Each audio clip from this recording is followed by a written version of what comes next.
The hero Admetus lived in Thessaly. He was part of the group of brave warriors known as the Argonauts, who set out on a quest to find the Golden Fleece. He was renowned for his bravery and was fortunate enough to marry the beautiful Princess Alcestis. The couple was very happy living in the royal house of Thessaly and ruling over their kingdom, which was loved by the people. However, one day Admetus became very sick and felt the presence of the god of death, Thanatos. He lost all of his strength and collapsed, and while he was trying to recover, the ladies of destiny, known as the Moirai, came to visit him with unsettling news. They told Admetus that he had very little time left to live, and that death was near. Admetus begged for his life, saying that he was still young, and was concerned about the fate of his family. Despite his pleas, the Moirai were unmoved. However, Admetus had one final hope. In the past, he had welcomed the god Apollo into his palace, and so Apollo owed him a debt of gratitude.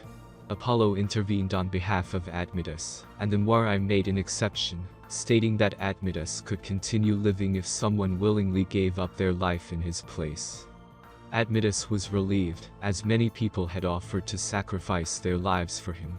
However, when he went to find a volunteer, he was unable to find anyone. He then turned to his parents, hoping they would be willing to give their lives for their son, but they were too attached to the time they had left. Admetus was overwhelmed with grief and couldn't believe his end was near. Just then, his wife Alcestis offered to give up her life for him. She made the offer out of love and asked Admetus to protect their children from an evil stepmother after her death. Admetus, feeling guilty and saddened, agreed to her sacrifice for the sake of their children and kingdom.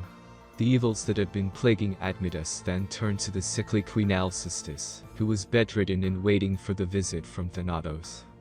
While Admetus was grieving over his wife's impending death, there was a commotion in the city. The mighty Hercules had arrived. He was a great hero known for his strength and bravery, and he asked to stay in Admetus's palace. Admetus welcomed him with honor and hosted a feast in his honor. Hercules noticed the sadness in the palace and asked Admetus what was wrong.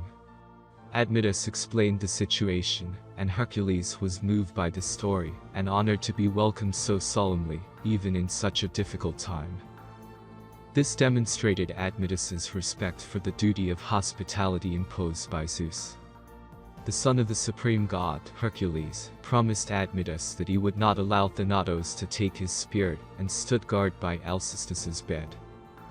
When Thanatos arrived, he was confronted by Hercules, who said that he could only take Alcestis if he defeated him in a fight.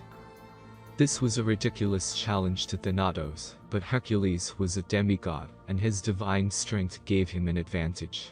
Thanatos was unable to defeat Hercules and was forced to flee. As a result, the health of Queen Alcestis was restored. Thanks to Hercules, the love between Admetus and Alcestis overcame death.